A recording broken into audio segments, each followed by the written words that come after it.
Sir నమస్తే అండి. మరి ఏదైతే జగన్మోహన్ రెడ్డి గారు కొన్ని వ్యాఖ్యలు చేస్తూ ఉన్నారు, ఎన్డీఏ ప్రభుత్వం తనని అంతమొందించడానికి ఈరోజు సెక్యూరిటీని తగ్గించారని చెప్పేసి ఆయన వ్యాఖ్యలు చేస్తున్నారు. ఎలా చూస్తారు అసలు అది? జగన్మోహన్ రెడ్డి రాజకీయం యొక్క వైఎస్ఆర్సిపి పార్టీకి చెందినటువంటి కార్యకర్తలని, నాయకుల్ని కూటమిపై ఉసిగలిపే విధంగా మాట్లాడుతున్నాడు. జగన్మోహన్ రెడ్డి ముఖ్యమంత్రి హోదాలో ఉన్నప్పుడు సుమారు 986 మంది సెక్యూరిటీ ఉంటే, మరి ఇప్పుడు జరిగినటువంటి ఎలక్షన్లో కూటమికి ఎక్కువ సీట్లు వచ్చినాయి. మరియు వైఎస్ఆర్సిపి ప్రభుత్వాన్ని ఉన్నప్పుడు ఒక సీఎం హోదాలో ఏ విధంగా అతనికి సెక్యూరిటీ సమకూర్చింది, మరి ఇప్పుడు తెలుగుదేశం ప్రభుత్వం ఏర్పడిన తర్వాత తనకి ప్రతిపక్ష హోదా కూడా లేనప్పటికీ జగన్మోహన్ రెడ్డికి తెలుగుదేశం ప్రభుత్వం అన్ని రకాలుగా, అన్ని విధాలుగా అతనికి సెక్యూరిటీని ఏర్పాటు చేసి వారి యొక్క పార్టీ సమావేశాలకి వెళ్ళినప్పటికి కూడా తెలుగుదేశం ప్రభుత్వం వారికి కావాల్సినటువంటి సెక్యూరిటీని ఏర్పాటు చేస్తే ఉన్న వాస్తవాలని మాట్లాడకుండా ఏ రాష్ట్రంలో లేని విధంగా ఆంధ్రప్రదేశ్లో కూటమి నన్ను అంతమొందించడానికి ప్రయత్నం చేస్తుందనేటువంటి మాటలు చెప్పి ఈరోజు ప్రజల్ని పక్కదారి పట్టించే విధంగా మాట్లాడుతున్నారు. కావున వైఎస్ఆర్ జగన్మోహన్ రెడ్డి ప్రభుత్వాన్ని ఈ రాష్ట్రంలో ఉన్నటువంటి ఏవత్త ప్రజానీకం అందరూ కూడా కుక్కడతో పెకలించినటువంటి విషయాన్ని కూడా మీరు గుర్తు చేసుకోవాలి.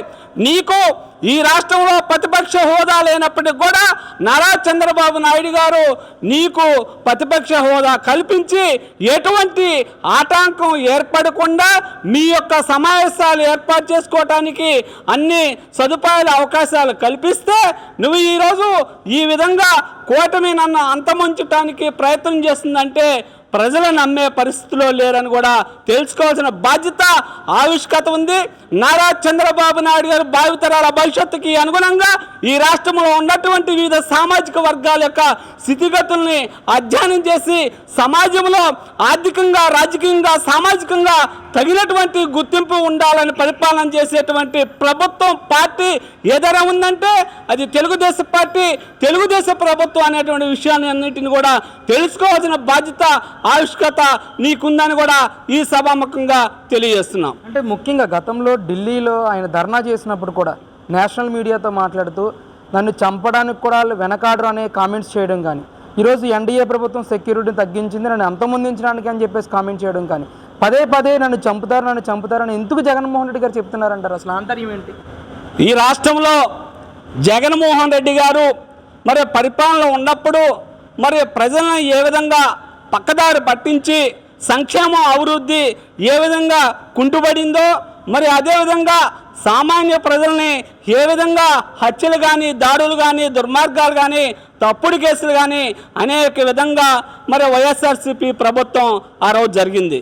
కానీ నీకు ప్రతిపక్ష హోదా లేనప్పటికి కూడా నారా చంద్రబాబు నాయుడు గారు రాజకీయంగా ఎక్కడా కూడా మీ యొక్క విలువ తగ్గించకుండా సమాజంలో ఒక మాజీ ముఖ్యమంత్రిగా మీకు ఏదైతే ఉండాలో ఆ విధంగా అన్ని సదుపాయాలు కల్పిస్తున్నారు. మీరు ముఖ్యమంత్రి హోదాలో ఉన్నప్పుడు మీకు ఏ విధంగా సెక్యూరిటీ ఉంది, కానీ ప్రతిపక్ష హోదాలో లేనప్పటికి కూడా ఏ విధంగా ఉందో మీరు గమనించుకోవాలి. ఈ రాష్ట్రంలో ఇప్పుడు ఉన్నటువంటి ఆంధ్రప్రదేశ్కి కేంద్ర ప్రభుత్వం ఆంధ్ర రాష్ట్రంలో ఉన్నటువంటి ప్రజల యొక్క మనోభావాలను పరిగణలోకి తీసుకొని ఈ రాష్ట్రాన్ని భారతదేశంలోనే అగ్ర రాష్ట్రంగా తీర్చిదిద్దాలి. నారా చంద్రబాబు నాయుడు గారి యొక్క ఆలోచనలకి అనుగుణంగా కేంద్ర ప్రభుత్వం ఎక్కువ నిధులు కూడా ఇవ్వటం జరిగింది. పదే పదే ఈరోజు కూటమి నన్ను అంతమొందించడానికి ప్రయత్నం చేస్తుందని అంటున్నాడంటే ప్రజలు కూడా నమ్మే పరిస్థితి లేదని కూడా తెలుసుకోవాలి జగన్మోహన్ రెడ్డి గారు. అంటే ముఖ్యంగా 50 రోజులు దాటిన 2 నెలలు కావస్తూ ఉంది జగన్మోహన్ రెడ్డి గారు అధికారాన్ని కోల్పోయి చంద్రబాబు నాయుడు గారు ప్రమాణ స్వీకారం చేసి సీఎంగా. ఎలా ఉందండి అసలు పాలన? ఒకవైపు జగన్మోహన్ రెడ్డి అరాచకాలు చేస్తూ ఉన్నారు, అంటే కామెంట్ చేస్తున్నారు జగన్మోహన్ రెడ్డి గారు చంద్రబాబు నాయుడు గారి మీద. ఏంటి అసలు ఆ రోజు గతంలో ఆంధ్ర రాష్ట్రం విడిపోయినప్పుడు సుమారు 13,000 కోట్ల రూపాయలు 16,000 కోట్ల రూపాయలు లోటు బడ్జెట్ ఉన్నప్పుడు కూడా నారా చంద్రబాబు నాయుడు గారు మరి బస్సులోనే ఉండి తగినటువంటి ప్రణాళికలను ఏర్పాటు చేసుకొని లోటు బడ్జెట్లో ఉన్నటువంటి రాష్ట్రంలో అభివృద్ధి సంక్షేమం ఏ విధంగా జరిగిందో ఆ గతంలో ప్రజలందరూ గమనించారు.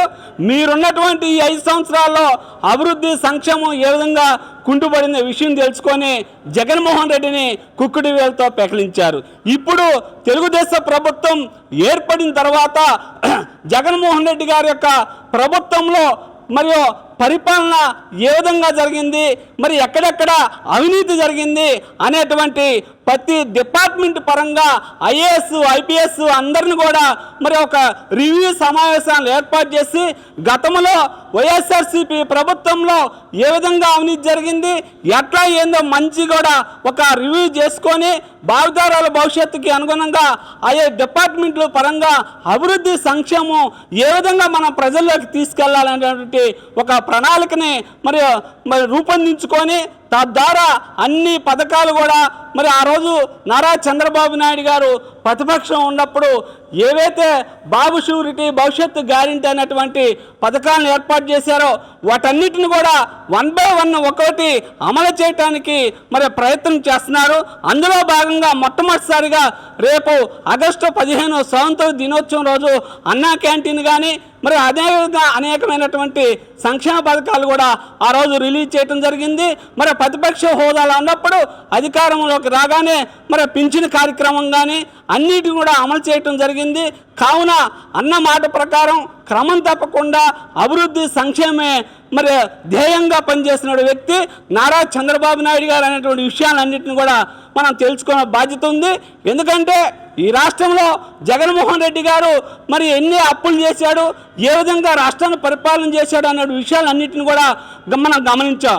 వాటన్నిటిని కూడా ఒకసారి రివ్యూ చేసుకొని అన్ని డిపార్ట్మెంట్ల పరంగా భావితరాల భవిష్యత్తుకి అనుగుణంగా కులాలకి మతాలకి వర్గాలకి పార్టీలకి అతీతంగా చిన్న చిన్న సామాజిక వర్గాలు అందరూ కూడా ఈ రాష్ట్రంలో ఉన్నటువంటి సమస్యలన్నిటిని కూడా అధిగమించి మళ్ళీ ఆంధ్ర రాష్ట్రాన్ని భారతదేశ చరిత్రలోనే ఒక అగ్రస్థానంలో ఉంచే విధంగా ప్రయత్నం చేసిన వ్యక్తి నారా చంద్రబాబు నాయుడు గారు. ఇప్పుడున్నటువంటి ఈ కాలానికి అనుగుణంగా నూతన టెక్నాలజీ ఉపయోగించి ప్రతి సామాజిక వర్గానికి కూడా నెలకి కనీసం 30,000 రూపాయలు ఆర్థిక వనరులు వినియోగించుకొని వారి యొక్క జీవనోపాధి మెరుగుపడాలని ఏకైక లక్ష్యంతో పనిచేసినటువంటి నారా లోకేష్ గారి యొక్క ఆలోచనకి అనుగుణంగా ఈ రాష్ట్రంలో ఉన్నటువంటి యావత్తు ప్రయాణికం కూడా మరి పనిచేస్తున్నారని కూడా విషయాన్ని మనం గమనించుకోవాల్సిన బాధ్యత మనందరిపై ఉంది. ఉన్నటువంటి యావత్తు ప్రయాణికం కూడా మరి పనిచేస్తున్నారని కూడా విషయాన్ని మనం గమనించుకోవాల్సిన బాధ్యత మనందరిపై ఉంది.